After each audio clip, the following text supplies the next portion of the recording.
there's a kindness you feel when she shakes your hand. It's called Table of Plenty. A compassion. Some even call it saintly. Rita Reker is one of those special people you just know you can lean on. She helped mother my daughter when I couldn't. Oh, really? She is there in the darkest of hours. We actually put our judge in tears when we did the impact statement. Did you? We put our judge in tears. Unthinkable moments. The gun went right through his head in my garage. For more than 3 decades, Rita's been reaching out to complete strangers. To see her after all of this time still doing what she's doing, it's just incredible. Because she feels their pain. I'm not a big person myself, but you can see how little she was, you know, and somebody looked this little girl in the face and killed her and stabbed her 13 times.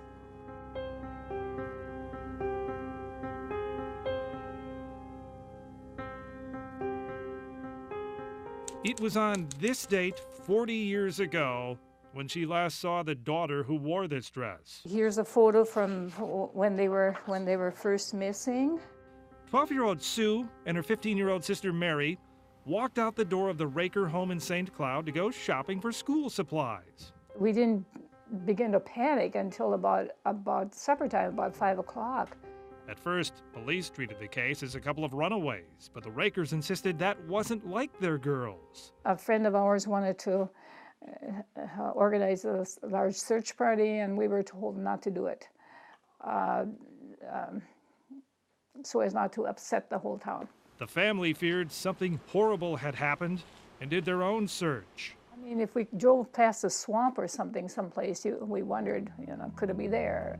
The girls were missing for 26 agonizing days. That was absolute, that was just days of, panic. And then 2 boys out hiking in a quarry southwest of town made a gruesome discovery. Mary's body was in the water below that cliff. She'd been stabbed 6 times. Sue was found nearby in some brush. The coroner counted multiple puncture wounds. We've lived with that for 40 years, still unsolved. 40 years ago, this little church was packed with overwhelming grief. The question they were all asking then is still unanswered now. Who would kill 2 innocent girls? Oh, it's incredibly frustrating. I can't even find the words to describe that. Numerous detectives have come and gone. They've analyzed and reanalyzed the evidence. Including the diary that Mary kept. One entry she made is chilling. This was not like her at all. Should I die, I ask that my stuffed animals go to my sister. If I am murdered, find my killer and see that justice is done. I have a few reasons to fear for my life, and what I ask is important.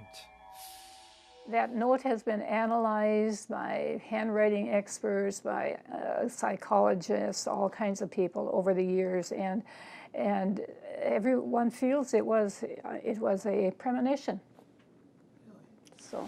Rita obsessed over that note for years. As time slipped by and the killer remained on the loose, bitterness and anger boiled inside. But a strong faith has protected her from being destroyed by those demons. I don't think we'd have survived without it. She and her husband, Fred, who passed away 2 years ago, decided to turn their pain into something positive. They started a local chapter of parents of murdered children. They contacted us immediately after our daughter was murdered. They invited families into their home for dinner, sat with them in courtrooms during trials.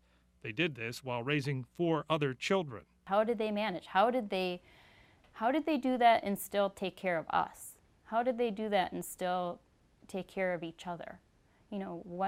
What put them through? And it always goes back to their faith. Faith and music. I just sat down at the piano one day and wrote it. In 2004, on the 30th anniversary of Mary and Sue's disappearance, Rita wrote a song and recorded it with some family and friends. But on that day along their way,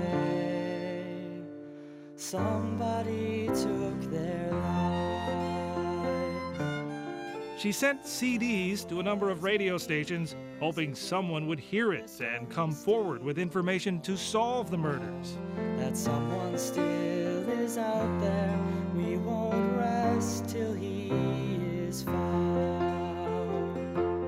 No stations ever played it. If he knew an ounce of heaven's grace, then surely he would tell. I'm working on a scrapbook here from the time that they were babies. And How does a parent go on? Rita is a firm believer in divine intervention.